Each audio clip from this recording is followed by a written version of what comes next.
Should you do a free gig? We're going to think about that today on the Wedding DJ School podcast.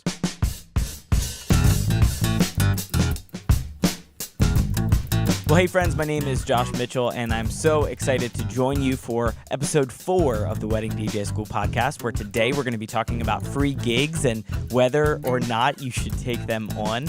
I am your host, and just so excited to be together with you to talk about how you can take your passion for music, your passion for doing things with excellence, and turn that into a business that really works. And being a wedding DJ is a great opportunity for you to consider. But in that journey of becoming a wedding DJ and thinking about all the steps to get there, you're probably going to encounter the opportunity to do a free gig. And you might be thinking to yourself, should I take on a free gig? Is it worth it? Or should I try to get paid for this? Or should I just say no and don't take anybody that isn't willing to give me any money? We're going to think through that together today, and I really think it is something worth thinking through. I don't think there's just a cut and dried answer to that question.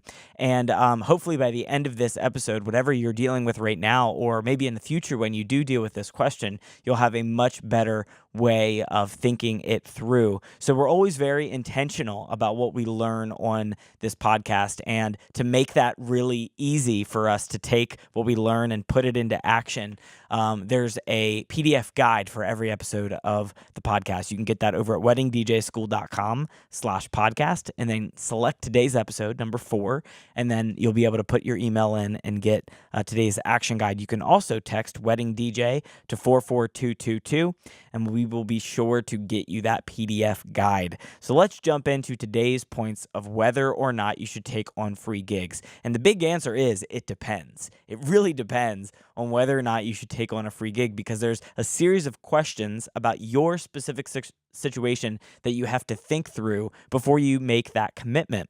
One of the big questions is, have you earned the right to get paid?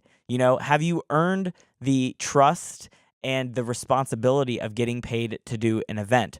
When somebody makes a transaction, when they give you money in exchange for a service, they are expecting certain things to happen. There's certain baseline expectations that are non-negotiable. So you're going to have extension cords. You're going to have a table. You're going to have, your music backed up and ready to go, and be able to supply music for the entire event, and to be able to do what you say you're going to do. So if you're just starting off in the early days and you're kind of experimenting, you're not really even sure how all your equipment works yet, demanding to get paid, especially a high dollar amount, you haven't done the necessary time, as we talked about in episode 3, to really have that kind of confidence, to really have that kind of stance. So that's just something to think through, of if you're really early, if you're just getting started, that is totally good, and we're going to work together to get you to the point where you can be confidently earning money at all kinds of gigs, especially weddings. But if somebody calls you up and they're like, hey, will you DJ this event for free? And, so this is the other circumstance, and you have DJ'd dozens of events. You've got great equipment. You know that you can handle it, and they're just looking for a freebie. They're just looking for a handout. It really depends, because is this a relationship that you want to maintain? Is this a person that you want to kind of stay connected with because they have a network of people that you haven't reached yet? I'll see some people sometimes online jump right into the comments and say, no, don't take any free gigs like that. But it really depends. If that person has the right kind of connections, the right kind of network that could help you to grow your business, it might be worth taking on that kind of a gig for free, especially if it's for a good cause. A lot of times people will be doing something for their school, they'll be doing something for their community or a nonprofit, and they don't have a ton of budget available because maybe it's their first time planning that event. Well, that could be an opportunity for you to get connected with that group of people, and the kind of people that support schools and support nonprofits and other different community things. Those people do have money to be able to pay you. So your presence at those events might lead to other events in the future. But on the other hand, maybe your instinct is telling you, no, this person is just looking for a handout, and I'm worth it. Like I am worth my time is worth it. My equipment is expensive. There's going to be a certain level of preparation that goes into this. Yeah, I don't think you should take that gig on because think about all the other things that you have to factor. You have to factor the wear and tear on your equipment. You have to factor the different licensing and insurance that you might have to pay for. And we all have expenses. So if you're brand new to DJing and you're brand new to having your own business, this is something that business owners think about a lot. They think about their overhead, and the overhead are all those costs that are like baseline before they can make any money. So if you pay for an office, you've got to pay for that office out of all your profit. If you pay for the office, that you also have to pay for electric. If you pay for the electric, you probably have some other utility costs as well, like internet and water. And then as you move on, as you grow your business, the reason that you charge higher rates is because you have these overheads. For a DJ, overhead is going to look different from a business with a storefront. Overhead is going to look like paying for a monthly music subscription, paying for the appropriate licensing in your area. Maybe you need licensing for your controller, or you need licensing like insurance. You need to pay your insurance premiums. If you're experienced and you're like, man, licensing and insurance are very two different things. Yeah, I get that. And for the person who's brand new, the person that's just getting started, I want to get in your mind. I want you to be thinking about there are things that you could and should be paying for every month as a professional DJ that you might not be paying for right now because that's just where you're at in your journey. And again, that is totally okay that that's where you're at right now in your journey. You're just getting started and you're going to grow. You're going to get better. I want to be here to encourage you. But there's going to be things that as you grow, every month you're paying for. So for a season in time, I was paying for monthly invoicing software, and I wanted to use QuickBooks because I thought that QuickBooks was the best way to go. So for a couple of years, I went and used QuickBooks, and I had to pay that fee every month to be able to use the QuickBooks software. Since then, I've switched over to waveapps.com, which is funny because I started using them right when they came out, and then I switched, and they've just gotten better and better, but they're free. Waveapps.com is free if you need to send invoices and track your expenses. I highly recommend it. But that kind of stuff all increased my overhead. That increased the amount of monthly expenses I had to pay, whether or not I had a gig. Another point in time, I paid for a piece of software called DocuSign, which allows me to send PDFs to my clients, and then they can digitally sign those PDFs and send them back to me. And it's a nice, secure, easy way to do that. Before I used DocuSign, I was using paper and mail and stamps, and that was another cost that I had to factor into everything at the end of the day. So when you have a business, you have these natural expenses that come in to your life, that come into allowing you to have a business. And even if we go on top of this, you have to start thinking about, okay, well, when am I going to replace that? How much wear and tear has been put on these cables? When are they due for an upgrade? When are these speakers going to need maybe to go into the shop to get some maintenance? You need to be able to have the money for that available. And if you charge really low amounts or for free, especially when you're just starting off, you don't have the ability to be able to pay for that stuff from your business. Now, on the other hand, very important to think about this. If you're just getting started off and you're starting a business from scratch, we expect the new business owner to put some of their own money into the business. We expect the new business owner to make some of those expenses or pay for some of those expenses out of their own pocket because that is what an entrepreneur does. That is what a business owner does. They sometimes take a risk, and what they're saying with their own money is, I believe in my business. I want my business to grow. So if you're thinking, man, I should only be buying things and paying for things in my business with the money that I've made from my business, that's a great goal to get to. That's something that in a few years I definitely think is possible, or maybe even sooner than that. It really depends on your own situation. But if you're just starting off, you have to pay for some of those things out of your own pocket. You have to pay for some of those things maybe on credit cards or, from a loan from a friend or whatever. But my point there is you've put skin in the game. If you ever heard that phrase before, skin in the game means that with your own money, with your own resources and risk, you're saying, I believe in this company. I am putting myself into this and I want it to happen. And we trust people that put skin in the game. So if you're then going to do a gig for free, and you're doing it because you really want to show people that you're a professional, that's one way to think about it. On the other hand, if you have expenses, if you have all of these things that you have to pay for, and to be able to really grow your business, you can't afford to do all of your events for free. And you, for certain, can't afford to do your events at low cost. This is why, $200-$300 wedding DJs sometimes make us so angry, because somebody that only charges a couple $100 for a wedding DJ makes the guy that charges over $1,000 look like somebody who's greedy to the consumer. But the reality is, and this is a really interesting way to think about money, money is less about how much you're worth and how much your equipment is worth and how much your time is worth than it is what it says about the person who's paying for it. Okay, so what we've just talked about thus far in the podcast is how the money that you're earning is saying something about your worth, your value, about who you are as a business owner. And that's totally great. That conversation is completely valid, and we need to have that conversation. But let's put a pause to that conversation and let's look at it from a different angle. Let's look at this from the perspective of the person who's paying for the service.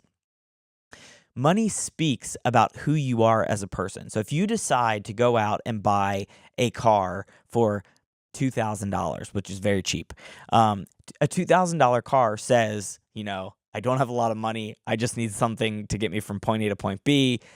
Fancy thrills do not, excite me or whatever.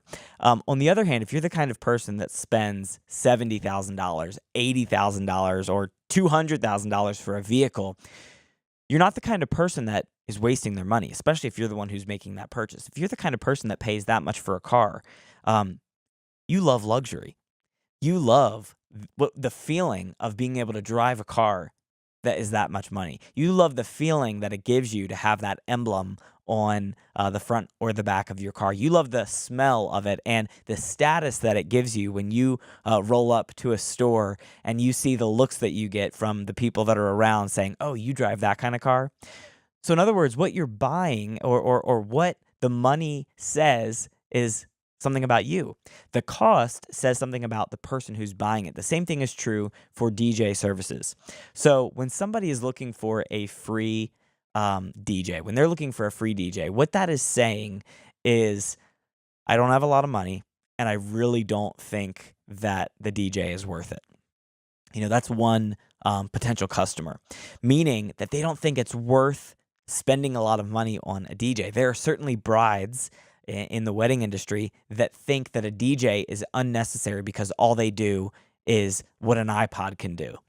And in their mind, they're completely correct. For the person that believes that a DJ is just an iPod, they're also the kind of person that loves to buy things at super bargain prices. They're not buying $200,000 cars. They are not spending excess money on luxurious things. They are conscious. They are very particular about saving money and being good stewards of the money that they own.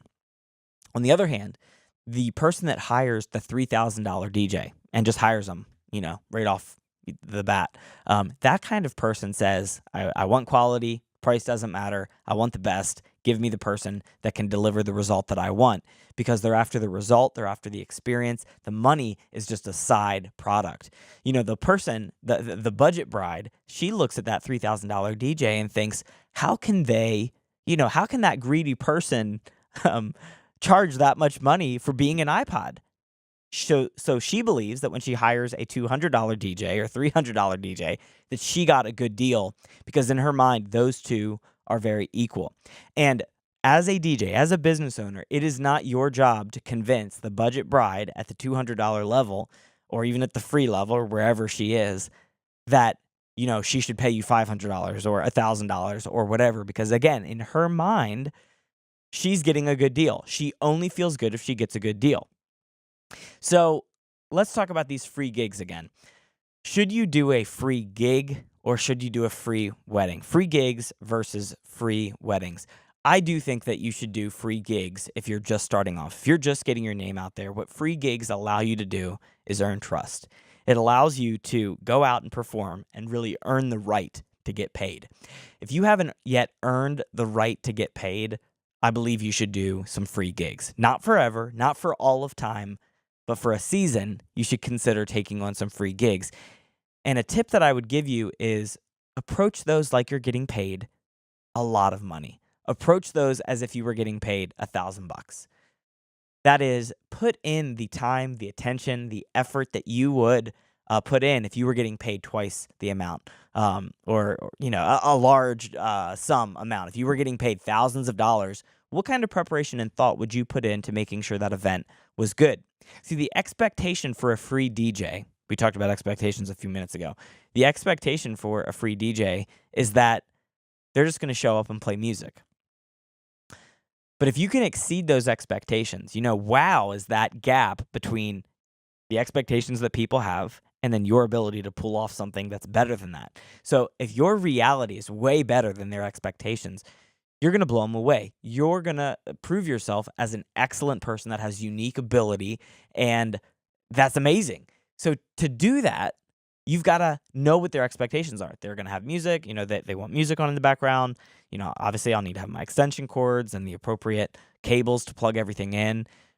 But then see if you can go above and beyond. See if you can have things that they didn't even think through yet. See if you can have an approach while you're there that's just really calm, really collected, really conscientious about making that event a success, and show them that even though you're not getting paid, you're a professional. Sometimes people will separate somebody who's getting paid for something and somebody who's doing it for free as one is a professional and the other is not. But here's what I believe. A professional, somebody who is excellent and somebody that really wants to serve people and do a great job, is going to do so regardless of the dollar amount that they're getting paid.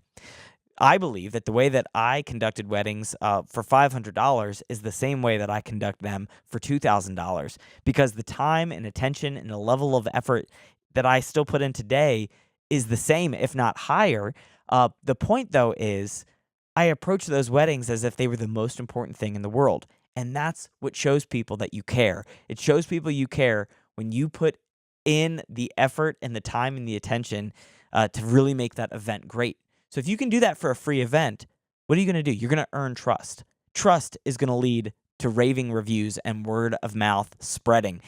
How to spread your business is how to earn trust with people. Earn trust with people. Show them that you can connect. Show them that you can show up and do a fantastic job. Then your business is going to spread. You're going to make a name for yourself, not because you didn't, value your services properly in the mind of another DJ, but because you were able to show up and do a great job, and somebody can say, yes, he or she, they came, they did what they said they were going to do. I would definitely use them again. Now, the next time that event comes up, you can maybe suggest to that person, hey, is there any way we can get a budget available for the DJ in the future? There's a lot of time that goes into preparing for this, and I really do believe my services have value. Is there any way that we could maybe work that in to next year's budget? And it's a conversation that you can have with the event planner, with the point person, to maybe get you paid the next time around. And for a lot of these events and fundraisers and celebrations, they usually happen on a yearly basis, meaning every year they need some kind of entertainment.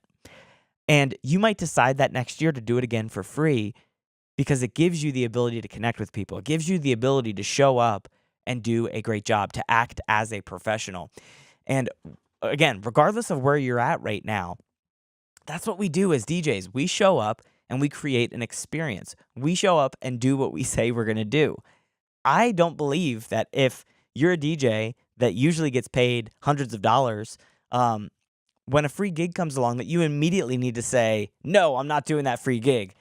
Be thinking to yourself, who might I meet at this event that I haven't met at my other events, and how might that lead to more business down the future? Or, man, maybe I could learn something new in my own setup, or I can improve my ability to DJ at this event, and then that'll help me be better at the next event where I'm charging money for it. So the end debate at the end of this kind of question of whether or not you should do it, of course, the answer is it depends. It depends on where you're at, where you're going in your business, and how many connections you have, how many opportunities you've already had to prove yourself as a DJ that delivers, and to continue earning trust with people. That's really what this business is about. It's about earning trust with people and showing them that you can do what you said you're able to do, and that is showing up and creating a great event that really serves people well. And you're going to go above and beyond. You're not just going to show up and do the baseline. You're going to go above and beyond. So I hope this was helpful to you for this question of whether or not you should do free gigs. If you enjoyed it, I would love to hear from you over at weddingdjschool.com/podcast. That's where you can also pick up the PDF guide for today's show. You can also get that by texting Wedding DJ to 44222.